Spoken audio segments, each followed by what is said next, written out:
Nicolas Cage, good or bad? A challenge, certainly, but not unsolvable. Oh, I'm a cat. I'm a sexy cat. We've all been there. Maybe a mention popped up on Twitter. Maybe you overheard friends postulating. Or maybe you were just scrolling through Netflix and you saw it, and you had to ask yourself. Now, some people have very strong opinions either direction without giving it much thought. Those people are wrong. If only it was that easy. If you grew up thinking Nicolas Cage was awesome, then you may have grown up with him during the 90s when he was in all the smash hits. More on that later. But maybe you saw him in Raising Arizona, a Coen Brothers film nonetheless. He's fun and oozing charisma. He chews the scenery, but in a way that steals the show. You're not just telling us what we want to hear. No, sir, no way. Because we just want to hear the truth. Well, then I guess I am telling you what you want to hear. And as we know, the Coen Brothers just don't make bad movies. But then maybe you saw him in his very next film, Vampire's Kiss. A, B, C, D, E, F, G, H, I, J, K, L, M, N, O, P, Q, R, S, T, U, V, W, X, Y, Z! Ha!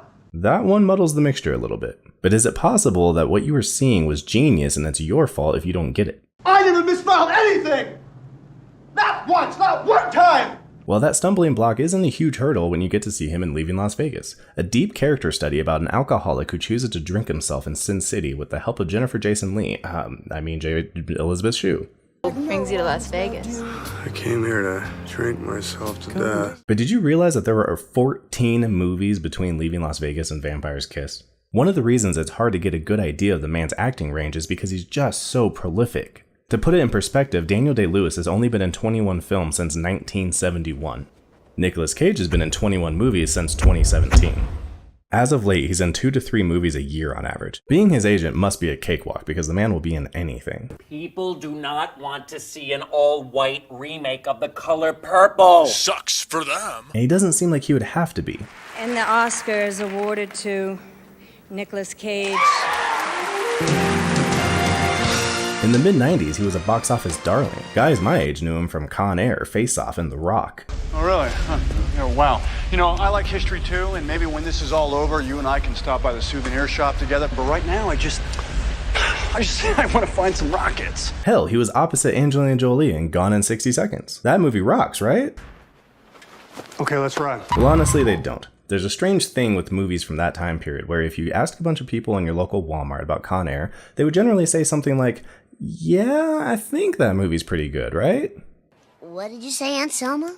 I said take off those damn glasses. The Cage had a certain Stallone-Schwarzenegger thing going on, where the general audiences just weren't that critical of his generic action films, and I think it's partly because he's just a character. Ever heard of a line? Hey, have you ever been dragged to the sidewalk and beat until you pissed blood? Most movies are elevated by 20% because of his crazy performances. You see, we've all seen bad movies, we've seen plenty of bad movies, but we don't make memes out of all of them. For instance, No, not the beast! Not the beast! Ah! stands out because it's not just bad, it's wild. Nicolas Cage makes choices that boggle the mind and make you wonder what director didn't yell cut and give notes. The man is an enigma on and off the screen. And sometimes Moby will sort of do this little charming snake dance and show his back to me. He's got this like little round circular pattern on the back of his back, and he's doing this dance, and every now and then he'll just turn around and go, "F you, I want to kill you!" But then the dark times came. Right after an uptick in movies where even I would say he gave pretty serviceable performances like Adaptation, Matchstick Men, National Treasure, and Lord of War, there was a substantial dip in quality. Oh God, Harold, are you okay? The Wicker Man, Ghost Rider, Next, Bangkok Dangerous, Knowing, Bad Lieutenant. I mean, what the hell is this? Shoot him again. What? Fool. His soul's still dancing. Have you seen the Harvey Keitel version? He should have won an Oscar. Then we had a pretty sweet reprieve in Kick-Ass. This scene was described by some as the minute that saved Nicolas Cage's career, but all that goodwill was wasted with him going right back into the garbage can with The Sorcerer's Apprentice, Season of the Witch, and Thought you were dead. You hoped I was dead.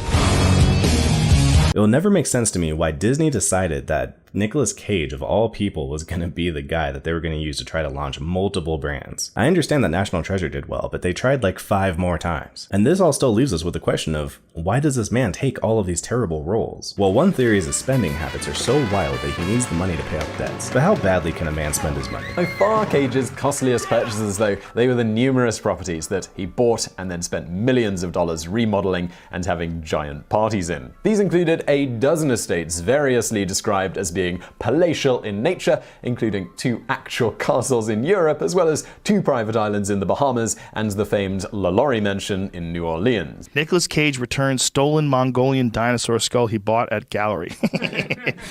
Tyrannosaurus. What? He bought it for $276,000. That's a pretty good deal. Over the years, my movie taste started to develop, and Cage settled into an area where I would describe him as not very good, but fun to watch, so what the hell, go watch his movies and have a good time and try not to overthink it. But recently, I had to rethink that. Rethink that move, son. Because recently, I saw Crazy evil. the second film by Panos Cosmatos, and it is a masterpiece. I mean in every way. The cinematography is some of the most beautiful and ethereal I have ever seen in my entire life. But the most shocking part of the movie to me was Nicolas fucking Cage. I felt that he gave the performance of a lifetime, except it dawned on me, he's been giving this performance. And Panos figured out a way to make a movie that highlights his strange choices rather than making him stick out. This performance is maybe his most Nicolas Cagey, but rather than fight the tone of the film, it fits in like a thing that fits into another thing really well. So for me, the answer to the question is, Nicolas Cage is one of the greatest actors of our time, but you have to write a movie around that performance. And if you do, it's gonna be gold. Thanks for watching. Till next time. My bedroom right now, for some reason, is approximately the heat of Satan's butthole, so if you see me starting to sweat, well, now you know what's going on. Let's talk about trailers.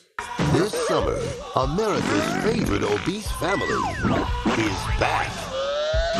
In my opinion, trailers are meant to accomplish certain tasks. The ultimate task, obviously, being getting people to go